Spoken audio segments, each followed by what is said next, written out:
Hi, I'm Karen Kalinsky. I'm a member of the board and of the local campaign finance reform team. A small group of Palo Alto League members have begun investigating the issue of local campaign financing reform with help from Common Cause advisors. The team members are Lisa Ratner, Gail Price, Elizabeth Wheel, and myself. In a recent 2020 election, candidates for the Palo Alto City Council raised over $400,000 among the 9 candidates who were accepting donations, and one candidate raised over $88,000. Candidate campaign financing has been growing over the last several cycles, and the expenditures are much higher than neighboring cities.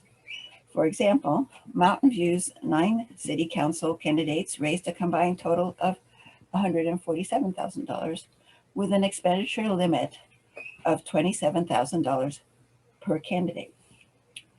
Based on a review of Palo Alto campaign donations and costs, the records demonstrates that candidates continue to rely on citywide fundraising strategies that include personal resources and modest and larger donations from individuals and groups, both within and outside of Palo Alto.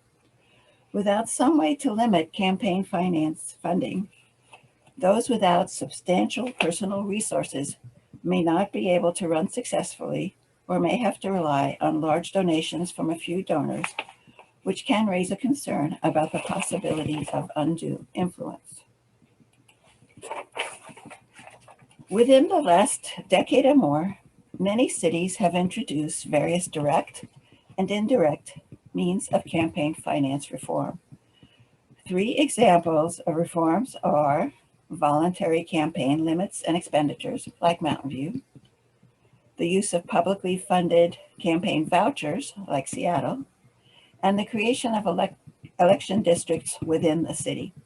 These types of reforms have tended to encourage increased voter turnout and enabled a more diverse field of candidates to run for office. Both of these outcomes promote greater civic engagement in our democracy. If approved by the board, we will continue as a short-term task force to identify other organizations and individuals who would be willing to participate in a representative 7-person study group focusing on options for Palo Alto City Council campaign finance reform. This study group would include 1 representative from our league. We will keep you updated on our progress in the voter, and thank you for your interest.